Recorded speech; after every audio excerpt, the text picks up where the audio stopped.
Daniel reveals the king's secret dream. One night, King Nebuchadnezzar, the king of Babylon, was having a hard time getting a good night's sleep. Have you ever had trouble sleeping?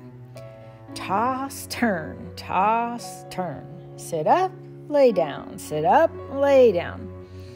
Whenever King Nebuchadnezzar would fall asleep, he dreamed of things that made him kind of scared. He realized this dream must be important. So the king had an idea.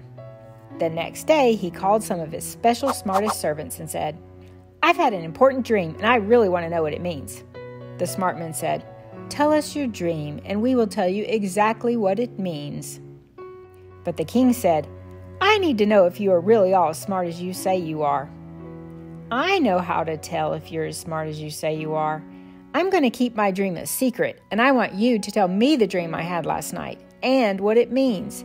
If you can tell me this, then you will get a big reward. If you can't, then I will kill all the special smart men and smash their houses to bits." This made the special smart men very afraid.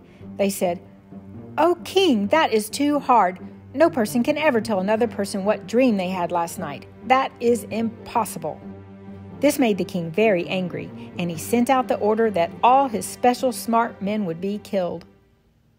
Now, one of the king's special smart men was Daniel, the same Daniel who said no thanks to tasty food. Daniel asked the king, "Your Majesty, could I please have some time to tell you your dream and its meaning?" The king agreed and gave Daniel more time. Daniel needed to hurry, but how would Daniel be able to know the king's secret dream? He knew he wasn't smart enough to figure it out. But Daniel was smart enough to know two super important things. First, he knew that only God could know the king's dream and its meaning. Second, he knew that God listens when people who love him pray and ask him for help.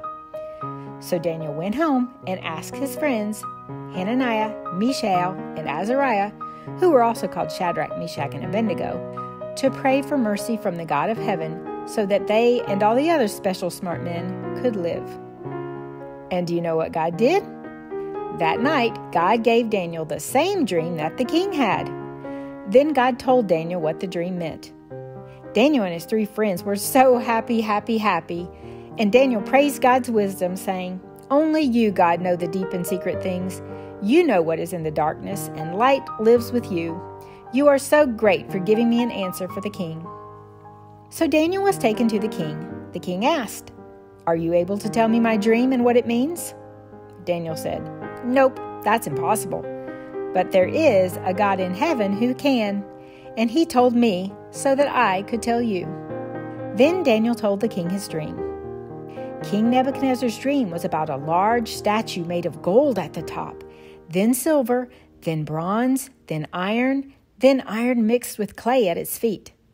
And then a big rock hit the statue, crash, and broke it into many pieces. Then the rock turned into a very large mountain. Daniel said, "The gold at the top of the statue is your kingdom. There will be many lesser kingdoms after you. Then one day, the rock will come and crash, destroy all those kingdoms, and become the mountain of God's kingdom, which will last forever and ever." There's no doubt about it. This dream will come true. Wow, God had just given Nebuchadnezzar a little peek into his big plan. The king was amazed at God. He shouted, "Your God is God of gods and Lord of kings, because he even knows secret dreams."